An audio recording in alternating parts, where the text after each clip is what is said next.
I'm Norman Liss, and the name of the program is The Way to Go.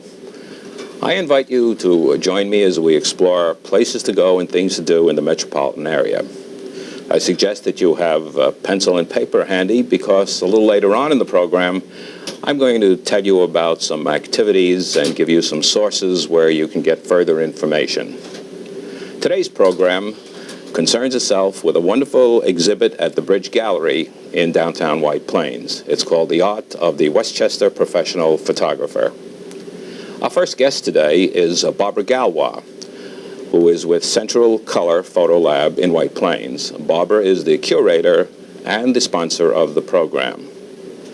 Barbara, I've been to the exhibit several times, and I must tell you that I'm absolutely astounded by the beauty of this photography. It's amazing to me that these photographs, which are obviously commercial photos taken for brochures and for advertising, are really art. They're good enough to be hung in a museum or certainly in the walls of one's home. How did you get the idea to put together such an exhibit? Well, I think over the years we've worked very closely with many of the photographers in the area that come into our lab, and just over time you start kind of knowing what type of work the different photographers do and specialize in. And we've noticed some absolutely beautiful things coming in just, to be processed in the film and so forth. And after a while we said, that was so beautiful, I would almost like to have that on my wall. And we thought, what can we do, to kind of, get the public to maybe be able to appreciate, some of this work.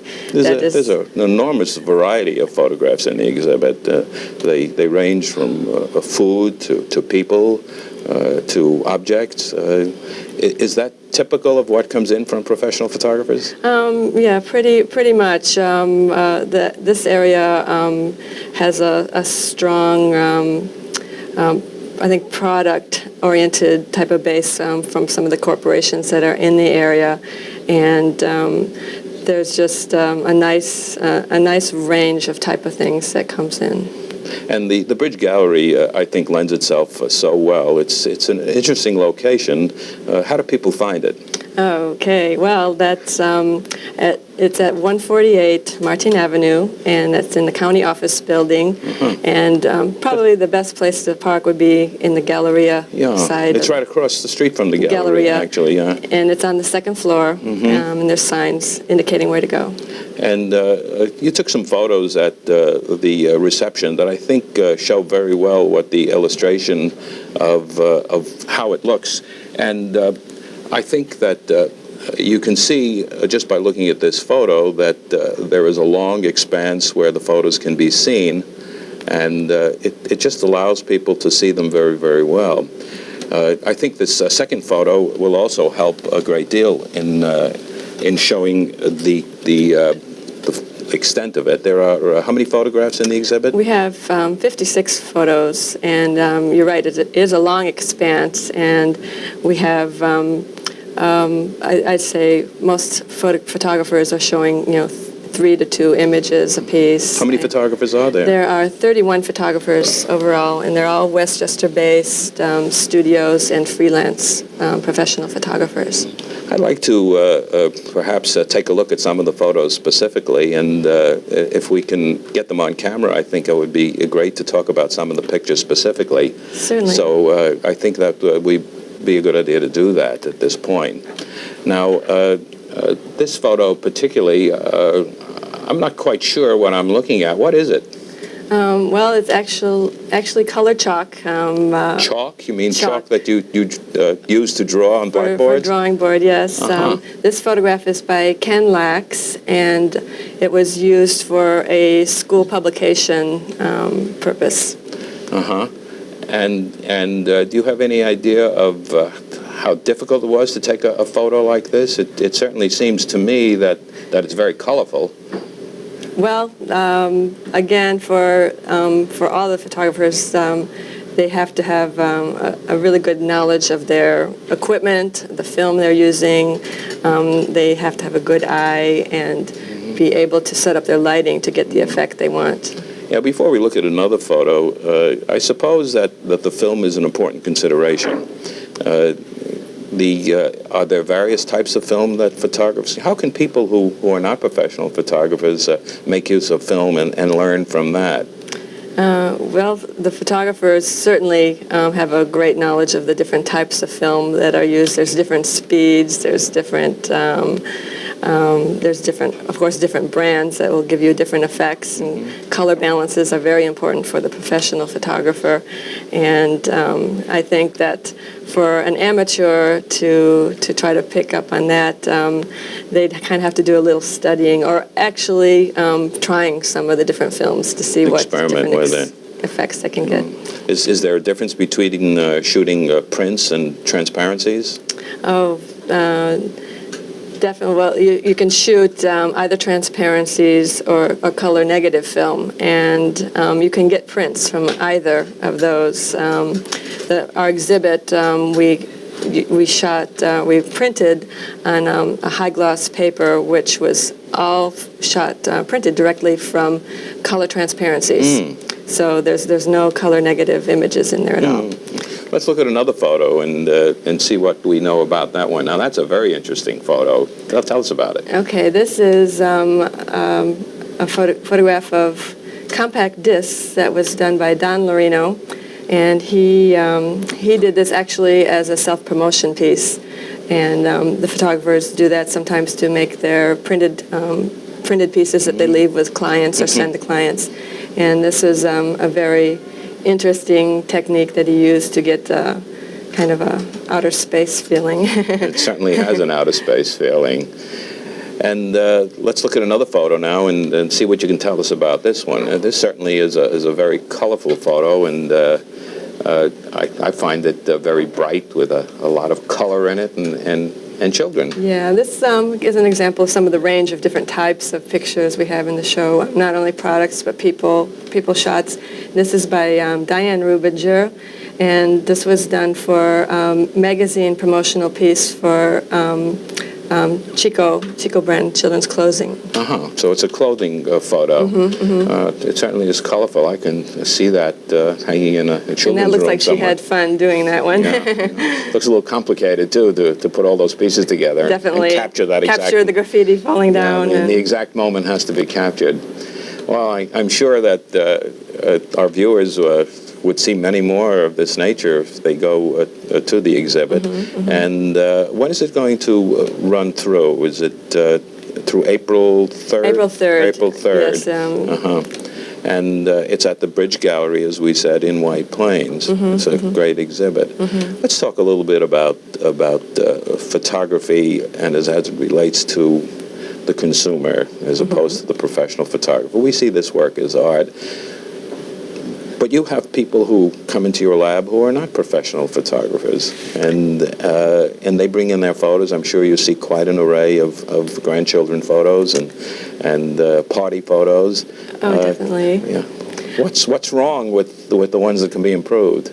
What's wrong with the ones that can be improved? What mistakes do people make that they can correct? I think they can probably.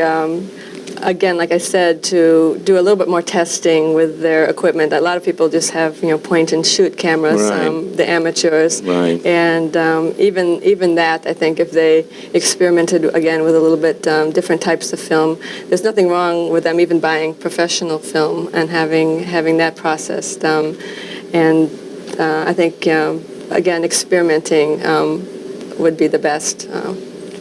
Of course, in the exhibit, all the photos are mounted beautifully and can be seen to their best advantage. But most people take their photos and they put them in albums or show them to people, willing or unwilling, when they come to visit them on the slide projector.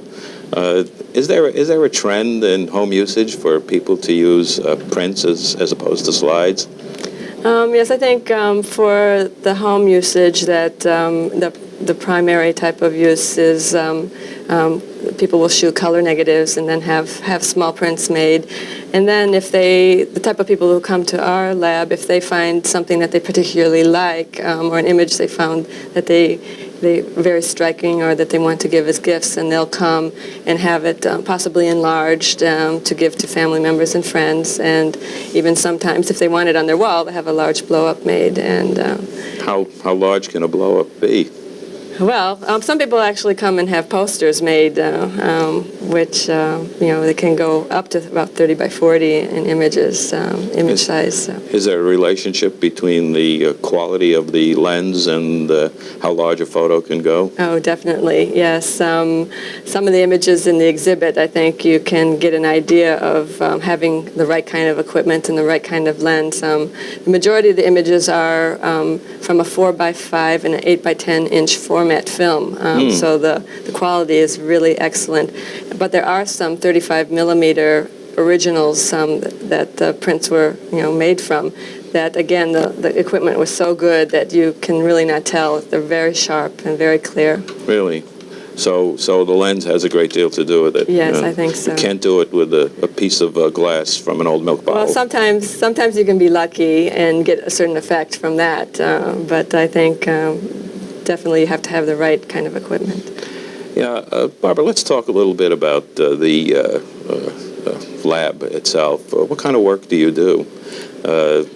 I suppose it's been established for a long time. Wasn't the lab originally founded in Paris? Yes, actually, my husband's mother, my mother-in-law, is the president of Central Color France, which is in Paris, and it was started by her father, and that was about 30 years ago. And they are very well-established, large professional lab right in Paris. And certainly Central Color has become an established name here in Westchester. Yes, we're the small U.S. division. That's great. We've been 10 years now in business here. Well, Barbara, it's just been great having you here, and I thank you very much for coming in. And we're going to take a break now, and we'll be back shortly.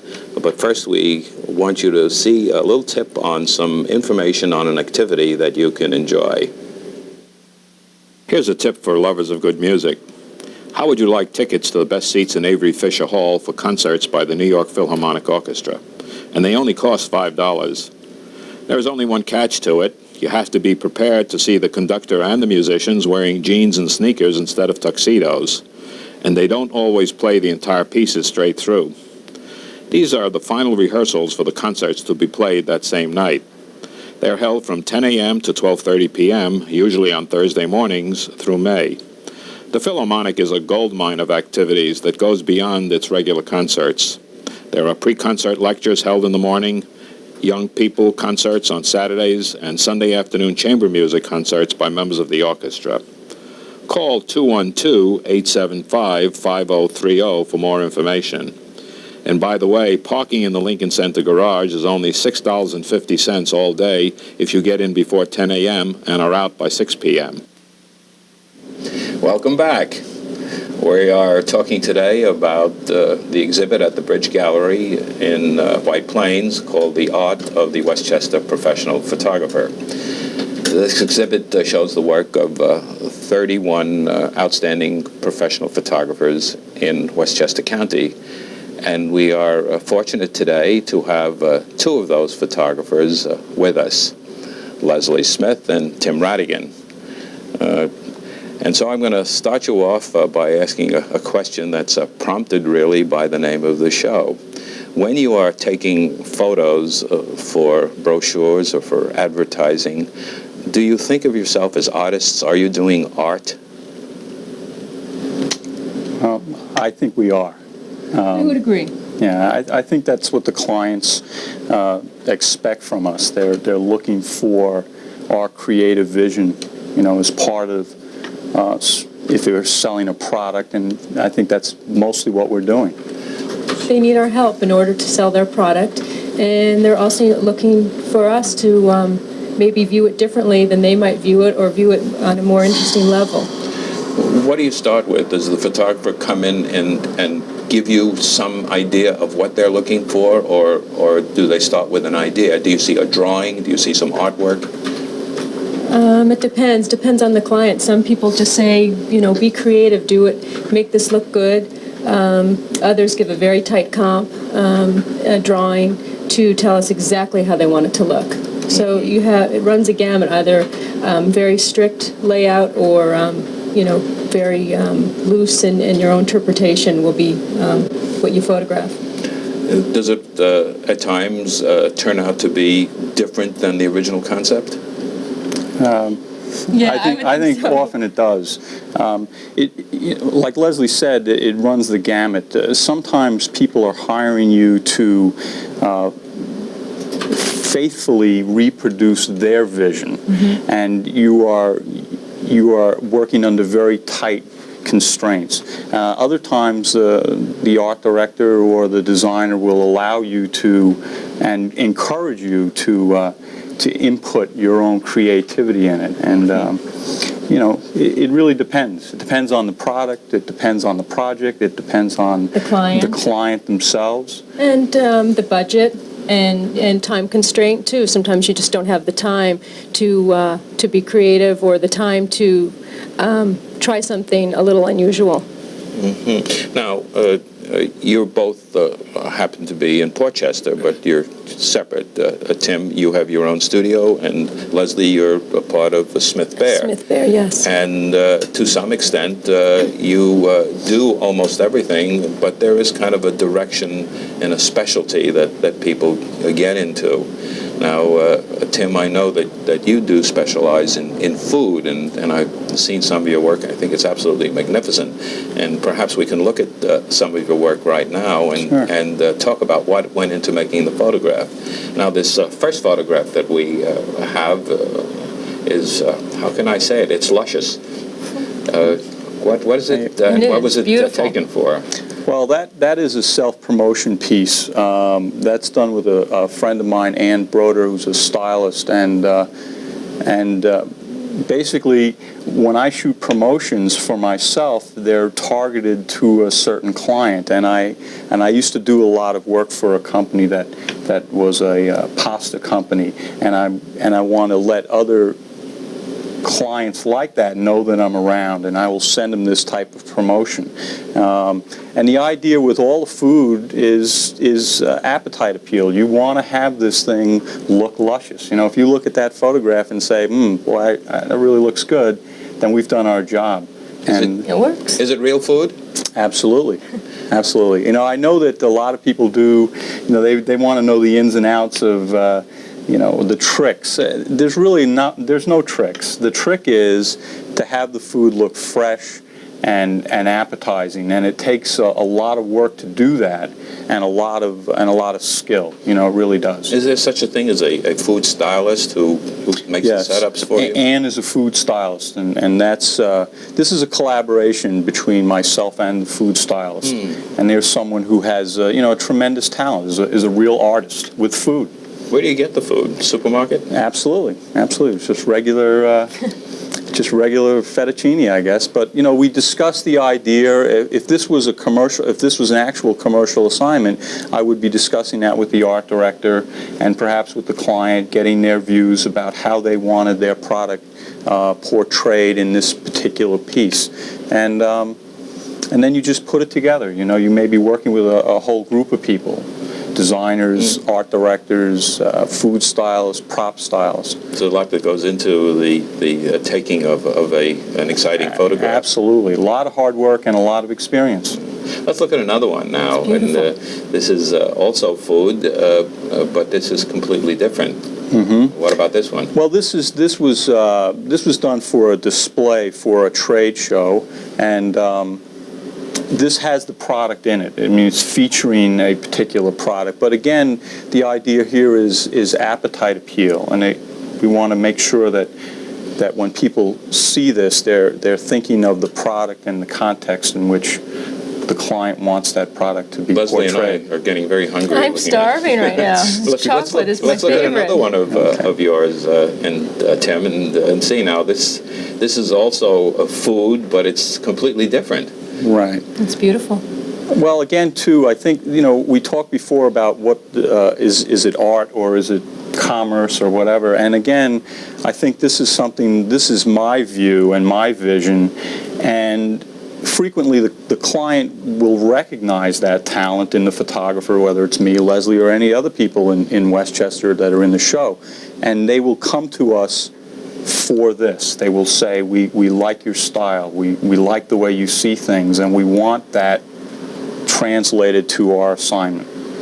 I don't think I could do that with my point-and-shoot camera. Let's hope not. Probably not. Very good. Let's hope not. Leslie, I know that you specialize in texture, and this particular cover of a brochure is a good example of texture.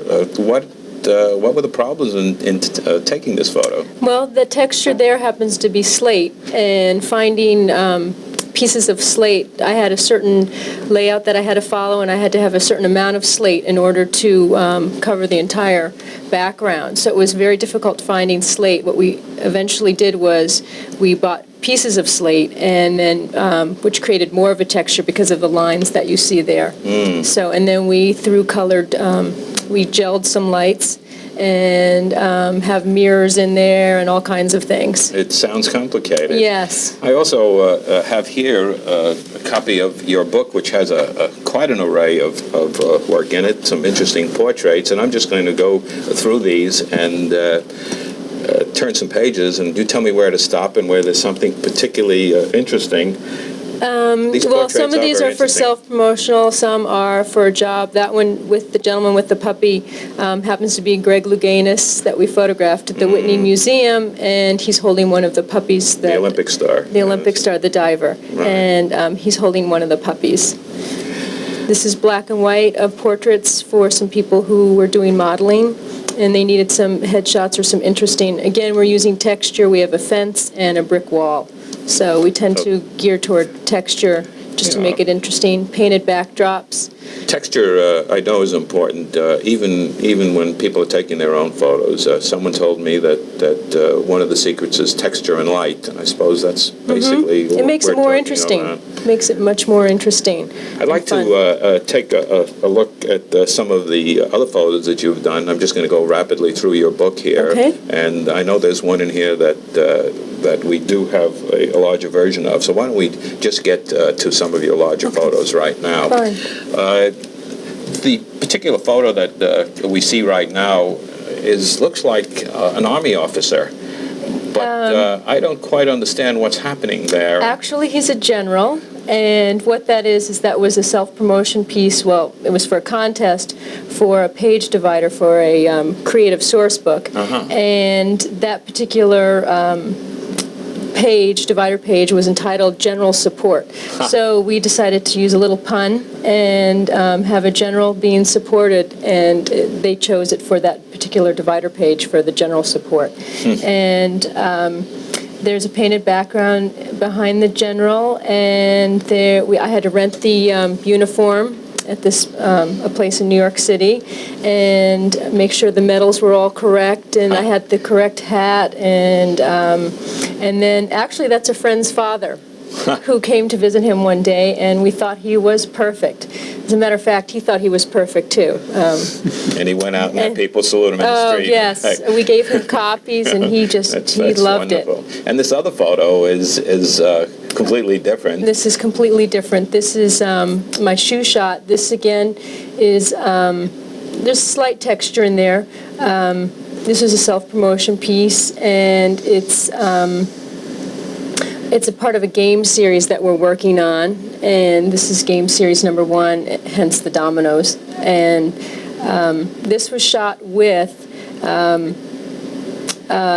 tungsten lights with daylight film. That's why we get that slight blue effect. So it's using the wrong type of film with the wrong type of lights, but it creates this I do illusion. that all the time. Yeah, I mean, it's purposely done, so you get this sense of color. But you have to know, like I always say, Picasso could paint good if he wanted to. You have to know what you want your end result to be if you want that sort of color. Right, right. Now, how can we relate the work that you people do to the point-and-shoot photographers, the people like me who have a camera, and the less complicated it is, the better I like it. What can we out here, the amateurs of the world, do to make our pictures better? You're pros. You have great lighting, great equipment, and you're artists, a great eye. We have none of that. We poor I think folk part here. of it is you have to shoot a lot and get used to your camera. Absolutely. And also realize the camera's what it's good for. A lot of point and shoots are great for fast action, for children, for sports, whatever. And you also have to know their limitations too. A lot of point and shoot cameras they can't focus closer than 3 feet. Mm-hmm. And so you have to know your limitations. But I think just also taking your time and framing your subject, whatever it might be, a person. What do you mean by framing your subject? Taking the time to look through the viewfinder and framing it up, putting your subject in a nice, maybe in the center, maybe off to the side, depending on what kind of mood that you want to create. Now, Tim, I know that you have your own kids. Mm-hmm. And, I do. And when you take pictures, family pictures, are they better than the pictures that I take without even seeing mine? I'm not so sure. That is probably the toughest job I have every year. Why is that? I just think it's harder and harder to do that with your own children than it would be if it were someone else. Kind of like if you're the coach on the baseball team. But I think perhaps I'm a little bit more demanding than most people would be about how I want that photograph to look. But I think what you want to say to someone who is an amateur is that we all started in the same place. It was my amateur interest in photography that led me into this career. Right. And I think what Leslie said is that you really just have to take the time to do a lot of photography. You just have to work at it. Well, we're out of time, so thanks to both of you, Thank you very much. for being here and talking about photography. We were talking today about this wonderful exhibit at the Bridge Gallery, which is in downtown White Plains, and it's called The Art of the Westchester Professional Photographer. I'm Norman Liss. Thanks for being here, and have fun.